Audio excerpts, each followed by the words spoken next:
Hi everyone, my name is Jocelyn and welcome to All We Make Is Good.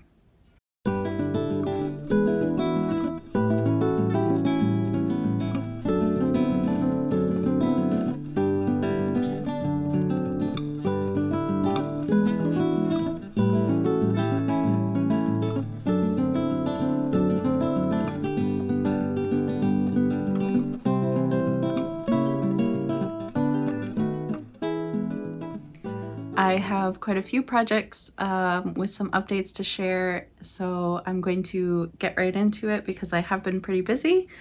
The first one that I'm going to talk about is my 2025 temperature blanket. I did finally finish it, so I will show you this monstrosity.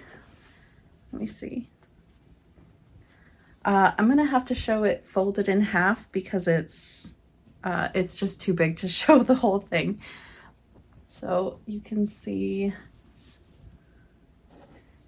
this is, I can't even like find a place to begin. Here we go. So there's one half.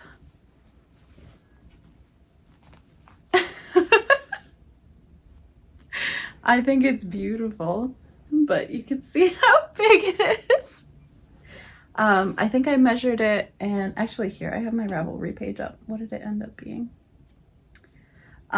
Finished dimensions are approximately 80 inches by 124 inches. Very, very large.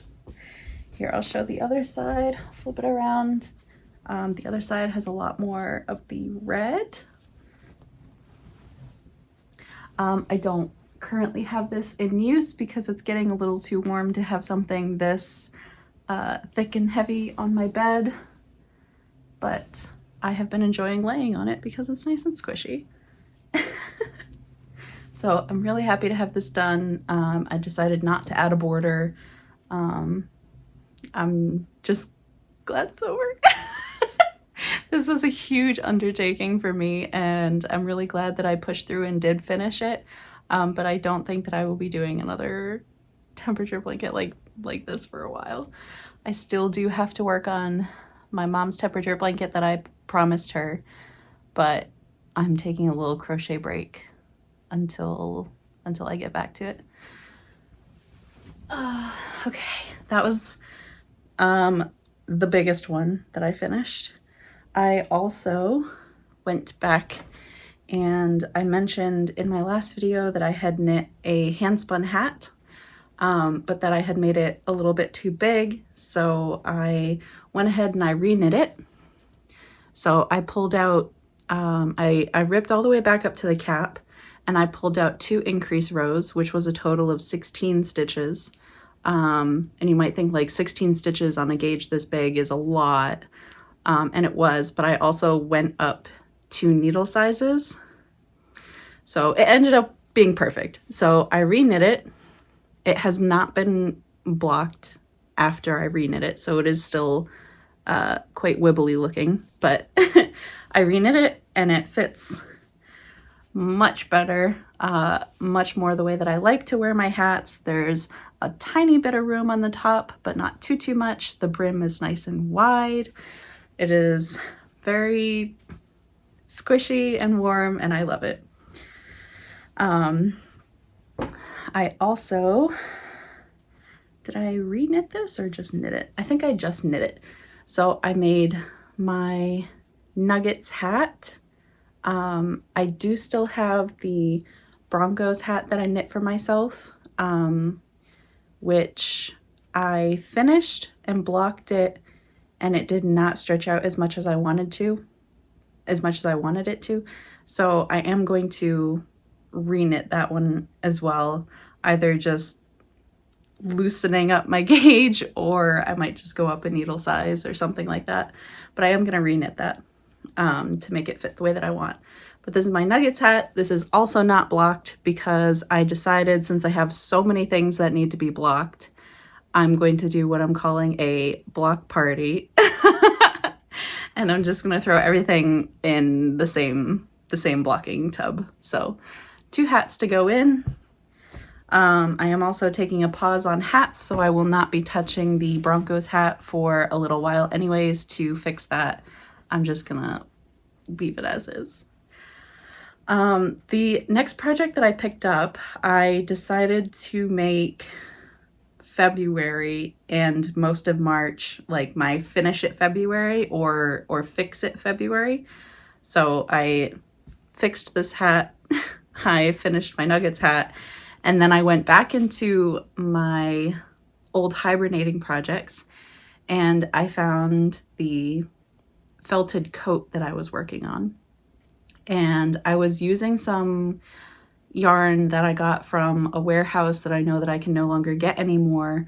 But I had enough of it in my stash to, here, let me move this out of the way. I had enough of it in my stash still to knit a coat, and I finally finished it. When I picked it up, I still had like half of the body left to do, both sleeves, both button bands, the collar, and pockets to knit. So I had a lot of work to do still. But I did end up finishing knitting it, and I threw it in the wash to felt. So I'm going to talk a bit more in depth about this because this is the first time I'll be like really talking about it. I had knit a swatch, which ended up shrinking a lot more in the wash, especially width-wise, than this project did. So I I knit this, and if you've been like watching my shorts or if you follow me on Instagram, you might have already seen some of the progress videos that I showed, but I knit this practically, this was dragging on the floor, the length was. Right now it hits just below my knee, but this was dragging on the floor when I knit it, and the body was like this wide. The sleeves almost hit the floor. Everything was gigantic, and I loved it. It came out of the wash, and it was still very wide. So I actually have the fabric here. I ended up cutting, because it was already felted, I was like, I'll just cut through the fabric and sew up the seams. When I sewed them up, I used the same yarn, one strand of the same yarn, and then I used 2 strands of a stretchy sewing thread that I had just on hand, so just to give it a little bit more reinforcement. But this is where I cut the sleeves off, and this is how much on each side of the body that I took off before I sewed it back together. So it was a lot of fabric. I have, this is on the other side as well. Let me see. Yeah, okay, there's the sleeve. So I took this much off the body on both sides. It was a lot of fabric. But thankfully, because it is felted, it is not fraying at all, really. Yeah, at all. So that's really nice. And I plan on hanging on to this fabric and doing something with it. I don't really know what yet, but I plan on doing something with this fabric. I was talking to Corey about maybe making like little like felted fish stuffed animals. I don't know. I just really, I'm in love with the idea of making fish for some reason lately. I say lately, but it's been like a long time that I just want to make fish. And I actually just heard recently, I saw a video that said like some urban legend that if you draw a fish or you just like get creative with fish, it removes art block. I don't know. These are the pieces that I pulled out from underneath the sleeves. So there was all of this extra fabric underneath the arms that was like down here. So I did cut that out and I seamed up under the arm as well. I knit the pockets separately, and they did come out like a little funky shaped after washing. Because I just knit a flat piece and threw it in the washing machine, the ends were curling up, and like one side the ends were curling this way, and on the top and the bottom the ends were curling the other way. So it kind of felted funny, and it felted in on itself rolled up like that. So I had to like stretch and warp the fabric a little bit. But anyways, I don't know. I kind of like that they look a little like scrunchy and bunchy and a little just not flat. I like a not ironed look. So I sewed that down just with, what did I use? Oh, I think I just used the same yarn for this one. I didn't use sewing thread. So I just used the same yarn, and I went through the fabric with a metal needle instead of my usual plastic one, and sewed this down. When I knit one corner off, so that's where I would put my hand in. It's super roomy. The reason I wanted to make pockets this big is because I wanted my phone to be able to fit in it in any orientation and not fall out, so it can like comfortably sit in there, because that's my biggest pet peeve is when I have pockets. Even in sweatpants, I have really big pockets and my phone just keeps falling out. It's my fault for buying a really large phone, but but still, I don't want my phone falling out of my pocket all the time. So I made really large pockets. These are buttons that I have had in my stash for a couple of years. I believe I bought these at the very first trip that I made to Rhinebeck. So these are very special buttons to me. I think the colors go beautifully with the yarn that I chose for this. I didn't even buy them with the intention of using them with this project, because this has been in the works for like a year and a half, although it was hibernating for like one of those years. But anyways, I found them in stash again and was like, these are just the most perfect thing that I can think of. So when I originally had the idea for this coat, I think more of it was going to be brown.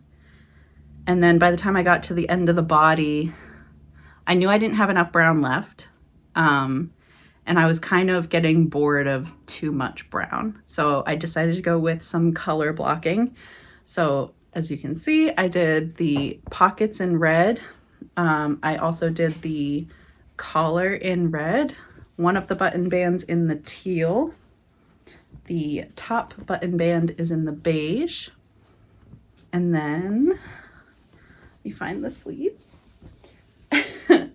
One of the sleeves I did in the navy blue, and then the left sleeve I did in the green. So I really like that mismatched end of the sleeve kind of deal. I'm also really glad that the sleeves shrank to the right size, even if the body didn't. So, oh yeah, because it was only the width that didn't shrink properly. The length shrank the way that I thought it would. Okay, but anyways, so I didn't have to cut out much of the sleeve. I just cut the shape, and then the only part that I did cut was that triangle of fabric out from underneath the sleeve. So there wasn't nearly as much modification for the sleeves, which was just great. I love how wide they are. I wanted a more straight sleeve, so it just, it came out perfect. It came out perfect for me. Oops, sorry, there's some yarn caught underneath it. The collar, I originally knit flat.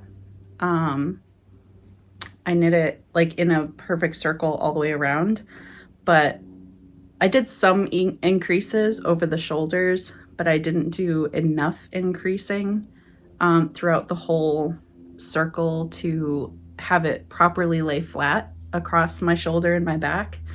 So it needed much, much more fabric. So after it felted, it was like popping up and it would not lay flat, and it just didn't work the way that I wanted it to. So I ended up, first I cut just a single slit in the back, and then I cut these little corners off. So I have these little bits, these little corners of the felt cut off. And I think I'm going to use these as the fins when I make the little like felted fish. I don't know, whatever. I'll get there. But I did that. I made some slits. It was already felted, so because this was double knit, I just felted the edges down a little bit so that it wasn't like wide open inside. And then it still wasn't sitting quite right around the rest of it, so I made more slits over the shoulder seams. And it ended up kind of being like little petals all the way around. They were still popping up quite a bit, so I did tack them down just like one stitch on either corner. And I kind of I love the way that it looks now with the petally kind of vibe. I love it. I think it's so fun. The collar is pretty open, so it's actually even a little bit more open than this. But I do like that actually, so that I can wear like a nice chunky shawl or scarf or something to keep the rest of this warm. It like leaves it wide open to show off other knits and stuff like that. I just think that's great. I love that. So, the other thing that I added is I had bought those tags at one of the fiber festivals I went to last year. This one says mine, and I have a couple more in here. These are from Shiny Wear Co. I bought these last year, so this is the first project that I finally put a tag on, and I'm so excited about it. It just feels like, I don't know, it feels so like final. It feels so official. It's done. It's mine. I made this. It's just an incredible feeling. That was the last piece of this project that I put on. It makes me so emotional. It almost brings me to tears to be like, I made this and I think it's beautiful, and it's honestly even better than I thought it would turn out. Never in a million years did I think I would make something this cool, and it's so heartwarming, like, to finish a project like this and know that you made it with your own two hands, and it's just going to be something that I'll wear for the rest of my life probably. So I'm really, really happy with this project. All of my notes are on the Ravelry project. They won't be super helpful this time because my gauge swatch was wrong, so all of my numbers are going to be wrong.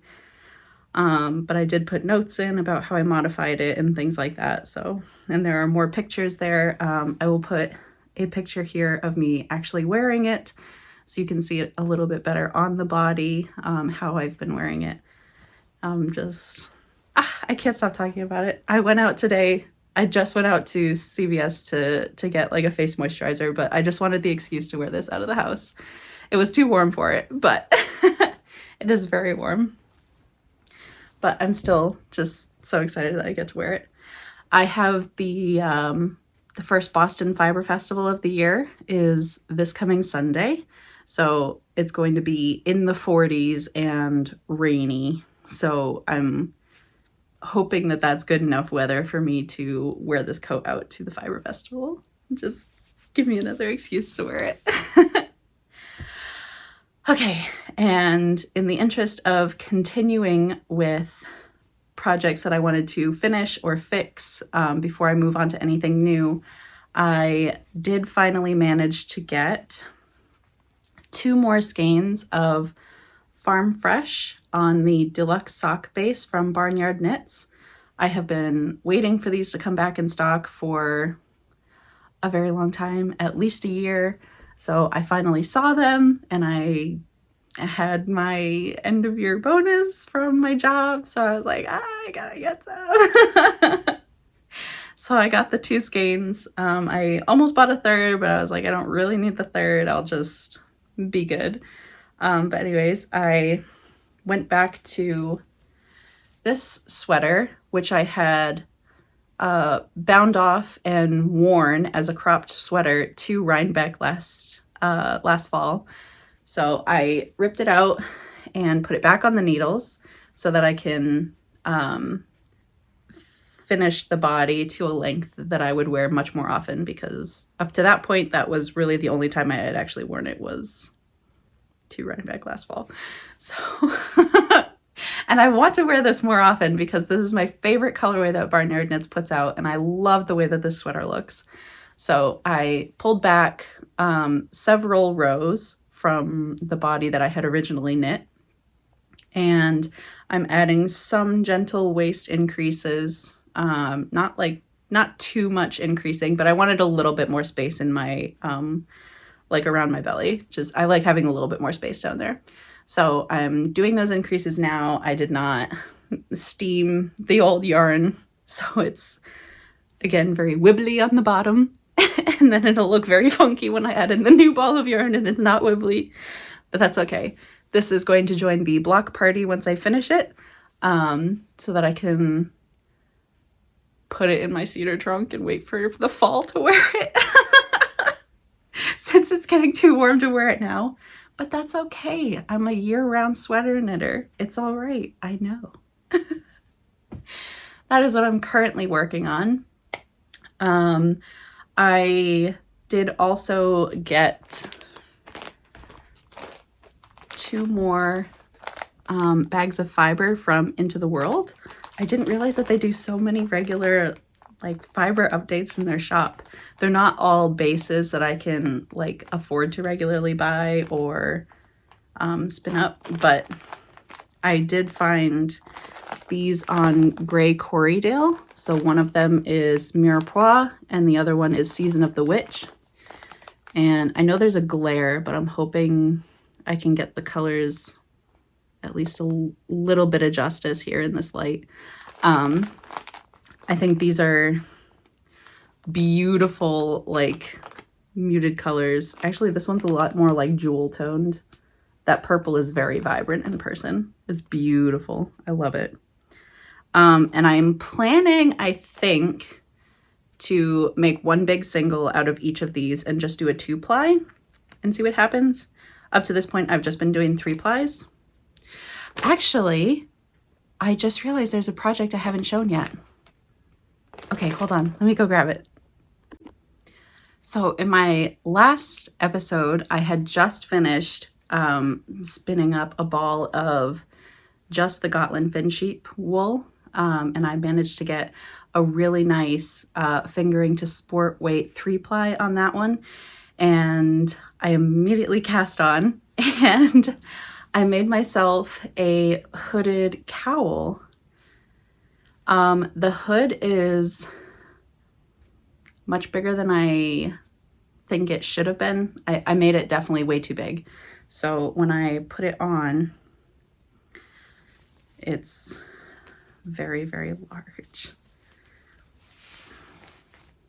It's very cozy, but it kind of obstructs my vision a little bit.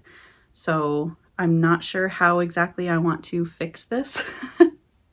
I don't know. Actually, you know what? I literally just got the idea. Maybe I should just stitch the purple down inside. That's it. That's literally all I have to do. And then it's perfect. I don't even have to stitch the whole thing inside. I can just stitch the top. And then I can see. Ah, okay, I fixed it. I did these fun little like decorative knots on the end here.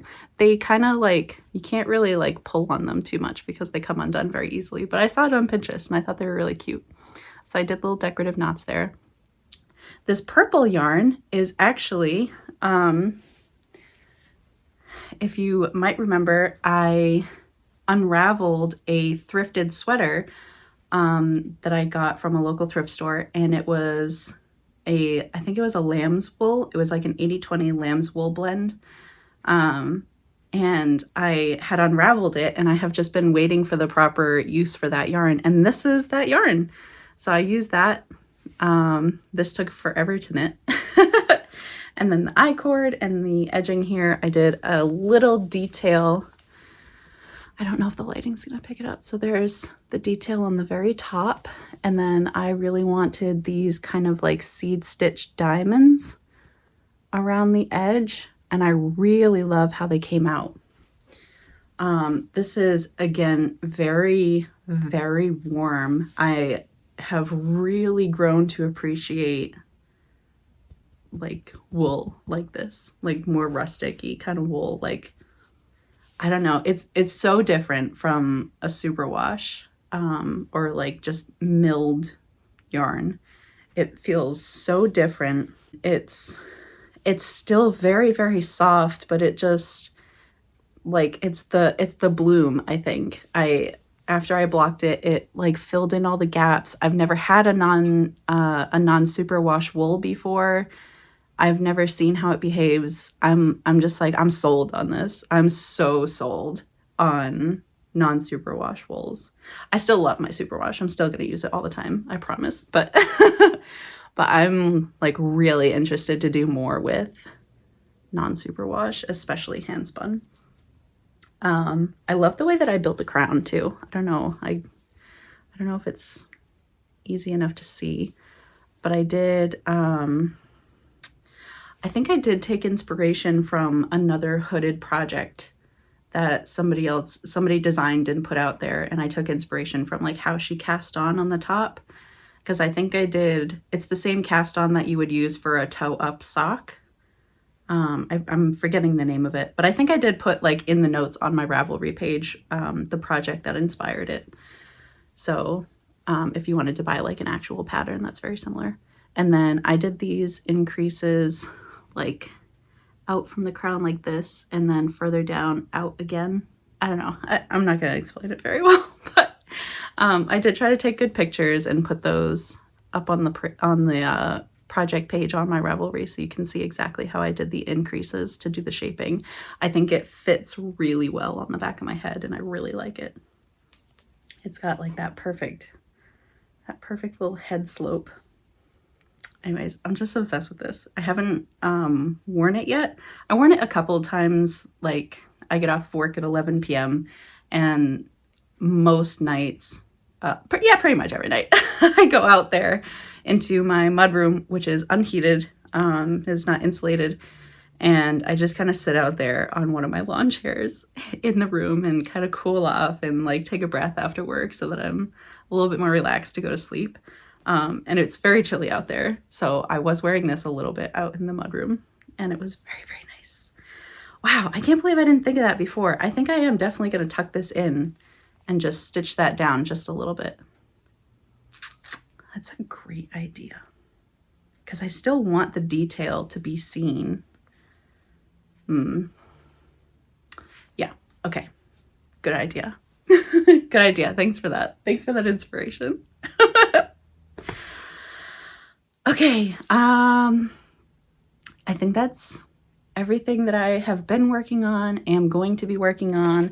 I will go back to this just for a brief second. I did mention I'm going to try to do a 2-ply this time. I have no plans for what I'm actually going to knit with this once it's hand spun, but this does jump me into, instead of buying an expensive wooden nitty knotty for getting the hand spun off of the bobbin and into skein form so that I can wash it, I built one out of PVC.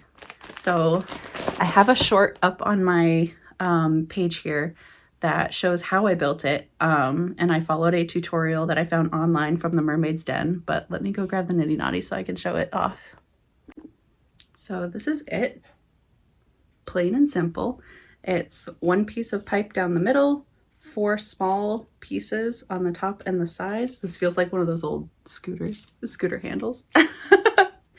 And then caps to go on the ends, all 4. So when I had been doing my hand spun, I didn't realize that you like are kind of supposed to wind it onto something and wash the yarn again. Well, you don't have to wind it, but like you're supposed to wash the yarn or at least soak it after you spin it so that it kind of like the yarn holds its shape. And I had not done that with any of my hand spun yarn that I immediately went and knit with. So that would explain why the first hat that I knit, all of the plies were kind of coming apart while I was knitting it. And I was like, damn, hand spun's kind of a little annoying. But no, it's because I didn't soak it so that it held its shape. So anyways, once I start doing my spinning again, I now have a nitty knotty to wind it onto, and I need to like figure out how I need to watch a tutorial or something and figure out how you're actually supposed to wind this. I have no idea. I'm not gonna even wager a guess. So, but the PVC is really easy. I paid less than $10 for this, for all of the materials. Even like I went to Home Depot for all of these materials, and when you buy the 1/2-inch pipe, they make you buy the whole 10-foot pipe. So I only used a little bit and I still have some left over. And even with buying a 10-foot piece of 1/2-inch pipe, everything was less than $10. And he cut the pieces for me right there in the aisle. So like it made everything so easy. I put this together in 10 seconds. It was amazing. And so from the tutorial that I read, sorry, I just slipped off my leg like 7 times. From the tutorial I read, you wind your yarn on and then, oh, now it's not going to come off. I did like really bang these on, but you're supposed to just pop one of these caps off and then the yarn just slides right off, because otherwise it'll get caught on this. Ooh.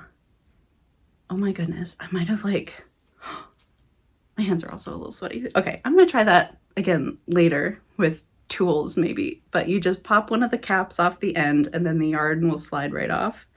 I'm going to already give the advice to maybe leave one of these a little loose, like mark it, and like that way you know which one is easy to come off, because I banged all of these on very, very tight. So, oops.